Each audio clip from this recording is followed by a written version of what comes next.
जब हम सब गालिब साहब को सुनते हैं तो ऐसा लगता ही नहीं कि किसी 18वीं और 19वीं सदी के शायर को सुन रहे हो, बल्कि उनको सुनकर ऐसा लगता है जैसे वही हमारे सामने बैठकर हमसे बातें कर रहे हों।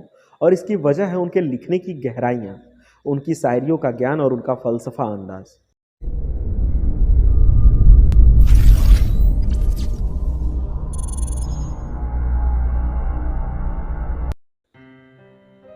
हुई मुद्दत की गालिब मर गया पर याद आता है वह हर एक बात पे कहना कि यूं होता तो क्या होता। जब कभी भी उर्दू शायरी पर बातचीत होती है तो जहन में जो सबसे पहला नाम याद आता है वो मिर्जा गालिब का है। जो गहराई गालिब की शायरी में है वह शायद आपको कहीं और देखने को ना मिले। जब हम सब गालिब साहब को सुनते हैं तो ऐसा लगता ही नहीं कि किसी 18वीं और 19वीं सदी के शायर को सुन रहे हो, बल्कि उनको सुनकर ऐसा लगता है जैसे वही हमारे सामने बैठकर हमसे बातें कर रहे हों। और इसकी वजह है उनके लिखने की गहराइयाँ, उनकी शायरियों का ज्ञान और उनका फ़लसफ़ा अंदाज़। उनको सुनते हैं तो मानो वह हमें अपने काफ़ी करीब महसूस होते हैं।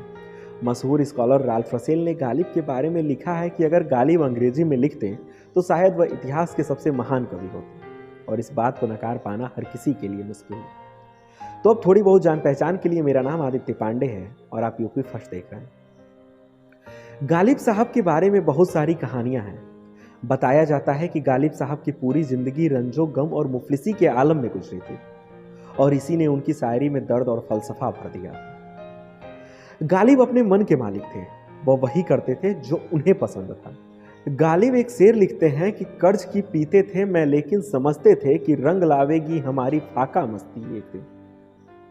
मिर्जा गालिब के किस्से और उनकी शायरियों का लुत्फ हर कोई अपने जीवन में एक न एक बार जरूर उठाता है। हर कोई अपने आशिकाना दौर में या मुफलिसी में गालिब का चाहा अनचाहा फैन हो जाता है। मिर्जा गालिब के जीवन में हुनर तो बहुत था, लेकिन उन्होंने इसे कभी अपनी शोहरत नहीं बनाई। शायद यही वजह था कि गालिब के पास हुनर की दौलत तो थी, लेकिन जीवन जेब की फकीरी में गुजरी। गालिब के जीवन में पैसों का आना जाना लगा ही रहता था, लेकिन इस बात का असर कभी उन्होंने अपने शौक पर नहीं पड़ने दिया। गालिब को पैसों की कितनी भी कमी हो, लेकिन शराब वो अंग्रेजी और महंगी ही पीते थे। गालिब साहब के जीवन यूं समझिए कि आला दर्जे की नवाबी भी थी और फकीरी भी।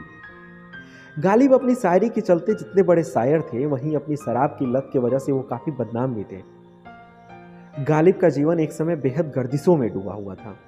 उस दौरान उन्होंने अपने हर जानकार, साहूकार, ठेकेदार, दोस्त व रिश्तेदार हर एक से कर्जा ले रखा था, और उनके इस कर्ज का एक ही कारण था, वो था उनके शराब का जाम, जिसे लाने के लिए उन्हें चाहे कोसों दूर जाना पड़े, वह चाहे कितनी भी महंगी क्यों ना हो, वो कर्ज लेते और अपने शराब के शौक को पूरा करते थे। गालिब शराब के नशे के चलते काफी कर्ज में चले गए थे। एक दिन उनको कर्ज देने वालों ने गालिब के खिलाफ पुलिस में केस दर्ज करा दी। 19वीं सदी में 40,000 की रकम बहुत बड़ा हुआ करती थी। इतनी बड़ी रकम की कर्जदारी पर पुलिस ने भी कार्यवाही की और गालिब को उनके घर से अपना मेहमान बनाकर जेल ले गए, और बाद में उन्हें कचहरी में भी हाजिर किया गया। ऐसा हरगिज नहीं है कि आज के दौर के ही नेताओं अभिनेताओं के शौक बिगड़ैल हो। इस लिस्ट में पुराने गायकों, शायरों, अभिनेताओं और नेताओं के भी नाम दर्ज है। इस लिस्ट में एक नाम था मिर्जा गालिब का, जिन्हें जुआ खेलने का शौक इस कदर था कि एक बार तो जुआ खेलते पकड़े जाने की वजह से उनकी गिरफ्तारी भी हुई थी। इतना ही नहीं, उन्हें इसके लिए 6 महीने की सज़ा भी सुनाई गई। दरअसल इस मामले में उन्हें उम्र कैद की सज़ा सुनाई गई थी, लेकिन आज के दौर की तरह उस दौर में भी पैसों वालों का रसूख हुआ करता था। गालिब बहादुर शाह जफ़र के बेहद खास हुआ करते थे।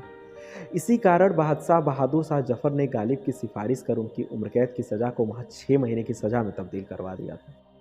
ये किस्से थे मिर्जा गालिब के शराब पैमानों के, जिसने कभी उन्हें गर्दिशों के तारे दिखाए तो कभी दर बदर की ठोकरें व जेल में सजा काटने को मजबूर कर दिया। लेकिन आज भी गालिब हर आशिक के खत के चांद हैं, हर टूटे दिल का आराम है।